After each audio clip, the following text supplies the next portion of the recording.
Welcome back to Webcertain TV. I'm Gemma Houghton. The German language is quite a complex language, which makes optimising German websites a challenge when it comes to SEO. Today I'm joined by Jens Kuhn, a German SEO specialist, to talk more about it. Hi, Hello. Jens. Hi. So firstly, what makes German quite complicated? What are some of the kind of grammar points that people need to be aware of? Well, there is a lot of built-in complications in the German language that makes it not as easy to deal with if you're a search engine as English. Yeah. The two main issues search engines have struggled with or traditionally struggled with is the compound nouns, which is basically a construction of a noun that entails two other nouns. And that's something that's quite common in German, isn't like it? when you would say a taxi driver, for example, that would be one word in English, in German, Yeah. while in English it's not. These compounds can consist basically of any number of words. Three compounds are quite common. You can even have the famous example of the Donaudampfschifffahrtskapitänspatent, which has about 5 or 6 in them. That's not that common. Yeah. But so that's the one thing. Search engines need to understand that these words are one word, even though the user often types them in different words. The other one is the umlauts, obviously the small dots on top of certain vowels. And that is another thing the search engine needs to understand, because it probably thinks in ASCII characters rather than in the proper set of characters in German. And of course, the challenge is, like you just said, the way that people search isn't so standard. So it's not as if there's always one way that people would search. So people would always type the words together. They'd always use the umlauts, or they'd use the variation for that. People search in different ways, and that makes it even more difficult. Yeah, that's it. So people are lazy when they type. They think the other way around from how they read. So if you are looking for a bus license, for example, you might type license first, and then you realize, oh, I'm getting car results, so I'm putting license bus. And in German, that is obviously a compound noun, but the other way around. So when they search, they often split the compounds up. They do normally use the right characters, though, for umlauts. That's more a question of how am I using these in URLs, for example, where it's still very common not to use UTF characters, but just simply ASCII characters. And is it even possible, really, to put do any businesses, brands use umlauts in URLs? You can put umlauts in URLs. Now you can put almost anything in URLs. The only thing is that some web browsers might show up weird things in the actual URL in the end. So if you copy it and send it to someone, it might have a long string of weird characters in it. It's also not entirely proven how these URLs affect the actual ranking algorithm, but well, that's up for Google to answer, I suppose. Yeah, and they tend not to tell you about that. People don't tend to not use these characters in URLs. Perhaps it's a bit of a traditional thing as well, that SEO people have been taught not to use special characters in URLs, so they just keep doing it. So from the first kind of stage of SEO, which is always, keyword research, how does these kind of grammar points and these challenges affect the way that you should conduct keyword research when you're optimizing for German? Well, that's the complicated thing, because this has now changed with the new features, if we want to call that, in the Google Keyword Planner. Previously, you could put any keyword in the tool, and it would have given you the search volume for it. If you put a word with the umlaut or without the umlaut, it would give you different search volumes, because obviously some people search with it and some without. Since the new Google Planner updates, this has now become very erratic. The main issue here being I would call them keyword buckets, which Google has introduced. So they tend to lump together certain keywords which they think are more or less the same. This can be, traditionally it's often plurals and singulars put in the same, but it can also be completely different words which they sort of feel is the same. And they do this both for compound nouns and for umlaut queries, which means that if you search for a word without the umlaut, for example, it will just give you the bucket which has the umlaut and which will contain presumably the search volume for both queries and possible other queries we don't know about. Okay. That is the problem. So you get a number of a search volume which you don't actually know what it relates to. So actually, if you weren't aware of that, you could search without the umlaut and think that that's actually the way you should, spell the word, because there's so much search volume for it. Where in actual fact, the chances are that's not correct. You could do. Yeah, you also have the example of words which, like the apfel, which has the umlaut in the plural, apfel, but not in the singular. I don't think that particular one actually does end up in the same bucket, though. But if it would do, then it would mean that it might do, actually. Well, we look at the proper research, which will be published somewhere later down there in the link, hopefully.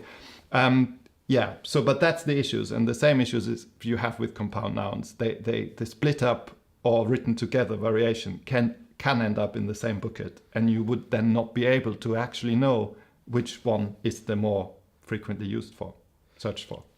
So what does this mean for kind of SEOs, people doing keyword research for German? How do you have to think differently to make sure that you're actually going to end up showing the right, getting the right information and the right data to make the right decision? Well, the thing is, we don't really know yet, because this has only been like this for a month or so. And we sort of still need to gather a bit more information to see what's the right way of dealing with these buckets and the other changes the keyword planner does. There's something I haven't mentioned yet, where sometimes you put a query in, but you get something completely different, which is a different word for some reason, which might be a bug. You don't know if there's any bugs in the system or if there is a thought behind. So what we need to do now is we need to have a look at how do these different queries affect the actual search result pages. Yeah. Will there be any difference in how Google presents the actual results? We can't forget that the keyword planner is a PPC tool in the first place, so it does not actually have to affect the search algorithm. However, I do think it does, which is also something that has come up in the research I've done now recently, where I basically have compared the research I did 2.5 years ago on the same terms, the same search terms, with what happens now. And the impression I get is definitely that Google has become worse when it comes to understanding these terms. So 2.5 years ago, searching for broken and correct compounds quite often would have given you the same pages on the first 10 search results. So Google would understand that it would you were sort of searching for the understand that same this thing. is the same thing. A high degree of that would even be the same on the same ranking position. Okay. So back then I said, okay, guys, just use the correct compounds unless there is any specific reason you want to target something broken, but there is normally no reason to do that. Now, today, this has significantly deteriorated. So you do no longer even get the same pages on the first 10 results, let alone same ranking positions. For umlauts, it's not as bad, is a little better there, but it's still worse than it was 2.5 years ago. So we don't know if Google has done some changes here and hasn't realized how it affects these German queries, or whether it is deliberate and they're planning to do something they haven't told us about yet. So again, in terms of what that means for kind of best practice when you're optimizing a German campaign, a German website, how does that affect the way that you have to approach it? Well, if we start with the umlauts, because that's the easy thing, to begin with, the differences are not that big there. And also, you can't really in an on-page optimization not use them. So the only question of whether you would use the substitution of like AE for the umlaut does really only affect URLs. And for that part, I would say the recommendation hasn't changed. Yeah. Basically, follow the correct language use. If you do a keyword research and you actually find out that you have different search volume, if the keyword planner is nice enough to tell you that, for Apfel and Äpfel, for example, then you can obviously still optimize two different pages differently, because here it's the plural and the singular, so you can cover that. But if the Google Planner doesn't tell you what the differences are in the search volumes, then you wouldn't know which keyword to prioritize anyway. So the only way you can do it is just to use common sense and use what is the correct grammatical use. For compound nouns, it's the same approach. If you can actually establish a different search volume, which I would say most of the time you might not be able to, then you can still try and optimize a different page for it if it's possible to use it in a way. But we're looking at sort of broad match kind of options, because you cannot use a broken compound normally in exact match and make it look really nice to a German person. There will always be some, I mean, people are differently fuzzy, and a lot of young German people don't bother that much about compounds anymore as my generation does. But there will always someone who gets a little grumpy knot in the stomach. Yeah, but it's always best practice to write correct language, I guess. So I guess the potentially the downside is just that if people aren't searching with the correct terms, you could potentially be losing out on traffic you may have had before, because Google isn't actually returning the same results, even though that's what they're looking for.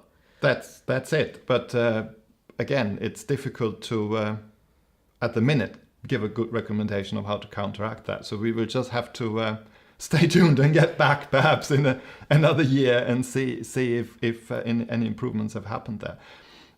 It's mainly a question of trial and error at the minute, really. Yeah. It's an interesting point, though, that I think just reminds us about the challenges of working in different languages, and how changes that maybe are made in one language that don't have an impact will have an impact in other languages. And therefore, each language you target, you really need, and market you target, you really need to be aware of the different kind of language. I mean, I haven't done any research about English results in the new keyword planner, but I know there has been written about it, and the buckets are frequently discussed, and it is obviously become more difficult even in English to know what are people actually searching for.